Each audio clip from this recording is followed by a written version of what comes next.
Assalamualaikum warahmatullahi wabarakatuh.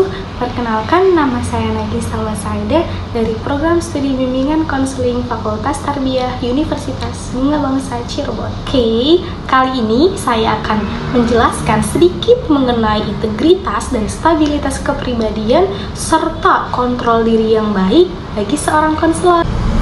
Lantas, bagaimana sih kita selaku konselor dapat mempunyai integritas serta stabilitas kepribadian yang baik agar dapat menjadi konselor yang profesional? Pertama, konselor harus beriman dan bertakwa terhadap Tuhan Yang Maha Esa. Kepribadian seorang konselor dapat dilihat dari segimana sih keimanan serta ketakwaannya terhadap Tuhan Yang Maha Esa. Nah, konselor itu harus percaya atau meyakini bahwa adanya alam semesta ini dikarenakan adanya Sang Maha Ada.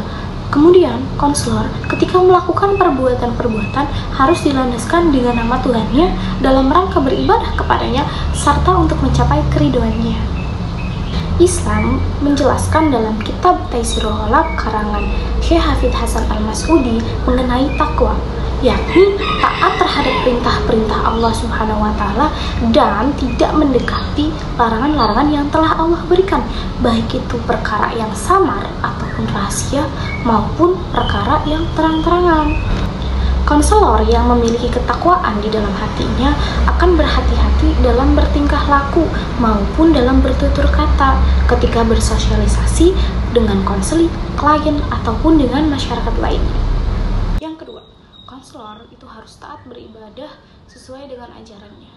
Konselor diberikan kecerdasan akal dan mampu berpikir mengolah-ngolah data sehingga terciptanya motivasi-motivasi yang nantinya akan diberikan kepada konselor yang mengalami keputusasaan. Lantas, apakah konselor sendiri tidak pernah berputus asa? Ketika konselor yang taat beribadah, ketika dia merasa cemas ataupun merasa putus asa, dia akan selalu berdoa kepada Tuhannya untuk meminta petunjuk. Konselor itu harus mampu menjadi naungan para konseli dan rumah, serta harus membuat konseli yang tadinya putus asa menjadi, oh bagaimana saya harus bisa bangkit kembali. Yang ketiga, rendah hati. Dalam kitab Ihya Ulumuddin, Imam Al-Ghazali berkata, sejatinya orang yang rendah hati adalah orang-orang yang keluar dari kedudukannya serta lebih mementingkan kepentingan orang lain daripada kepentingan dirinya sendiri. Itu berkaitan dengan asas kesukarelaan seorang konselor. Seorang konselor harus lebih memprioritaskan masalah klien atau konseli daripada masalah yang ia alami sendiri. Walaupun terkadang ada nih beberapa masalah-masalah klien yang memang mirip-mirip dengan masalah konselor. Nah, konselor harus mampu memprofesionalkan diri sehingga tidak mencampur adukan permasalahan konselor dengan permasalahan konseli. Sikap rendah hati ini akan membuat seseorang tidak sombong untuk memaafkan serta akan membuat orang lain juga merasa tidak hina untuk meminta maaf.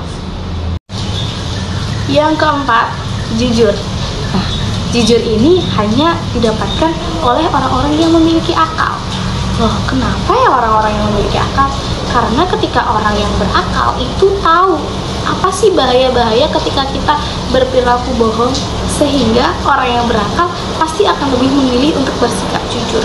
Karena dalam agama juga dijelaskan dan diperintahkan untuk bersikap jujur, tidak dengan bersikap berbohong. Yang kelima, konselor harus terbuka, yakni konselor harus menerima dengan senang hati kedatangan konseli. Konselor juga harus mampu mendorong konseli untuk dapat terbuka kembali terhadap konselor, karena proses konseling hanya akan dapat berlangsung apabila konseli mau terbuka dan konselor juga menerima kedatangan konseli. Yang keenam, ada berani. Seorang konselor memiliki keberanian dalam 3 hal ini. Yang pertama, kesiapan diri. Konselor harus siap kapanpun dan dimanapun ketika menghadapi seorang konseli. Yang kedua, yakni konselor harus memiliki kestabilan emosi. Jadi tidak boleh ketika dalam permasalahan konseli, konselor terlalu berlarut-larut gitu.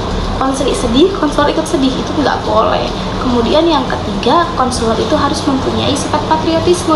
Jadi sifat kepahlawanan, rela untuk mengorbankan waktunya, pikirannya, maupun usaha-usahanya untuk menyelesaikan permasalahan konseling.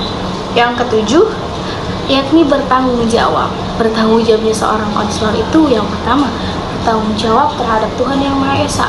Kedua, bertanggung jawab terhadap diri sendiri, konselor. Yang ketiga, bertanggung jawab terhadap ilmu dan pengetahuan yang konselor miliki. Yang keempat, bertanggung jawab terhadap konseli. Dan yang terakhir yaitu bertanggung jawab terhadap atasan. Yang kedelapan, konselor harus mampu mengenal dirinya sendiri. Jadi sebelum konselor itu menghadapi konseli, maka harus tahu nih, kelebihan kekurangan dalam diri konselor itu apa, kemudian potensi apa yang dapat dikembangkan dalam dirinya, kemudian harus bisa mengevaluasi apa sih yang kurang dalam diri konselor. Dari yang terakhir yakni yang ke-9, konselor harus mampu meningkatkan kecakapan emosinya. Nah, apa sih gitu kan? Jadi konselor harus mampu nih, mau konselor sedih, senang, bahagia, kecewa, ketika ada konseli harus profesional, harus tetap dihadapi konselinya. Dan ketika konseli itu sedang meluapkan emosinya, entah itu menangis ataupun sedih, konselor harus bisa menenangkan konseli, bukan malah ikut terbawa suasana dari si konseli itu. The last but not the least, yang terakhir nih, itu amanah yakni dapat dipercaya. Konselor harus mampu dipercaya, dapat dipercaya, menjaga kerahasiaan dan amanah dari konseli. Kata Imam Al-Ghazali, hal yang paling berat di dunia ini yakni menjaga amanah. Ketika seseorang tidak mampu menjaga amanah, maka pengkhianatlah sebutan yang paling cocok untuk orang tersebut. Jadi konselor harus mampu menjaga kerahasiaan, baik itu identitas diri konseli, permasalahan konseli, maupun hal apapun yang membuat konseli itu tidak nyaman ketika orang lain mengetahuinya. Karena semua yang telah tersampaikan, bisa kita simpulkan nih, integritas dan stabilitas kepribadian serta kontrol diri yang baik sebagai seorang konselor, yakni dengan bertakwa kepada Tuhan Yang Maha Esa, taat dalam beribadah, dan memiliki sifat-sifat terpuji seperti jujur, rendah hati, dan amanah. Kemudian konselor harus berani bertanggung jawab, memiliki kecakapan dalam mengontrol emosi, serta harus memiliki pengetahuan yang luas dan harus mengenal dirinya sendiri.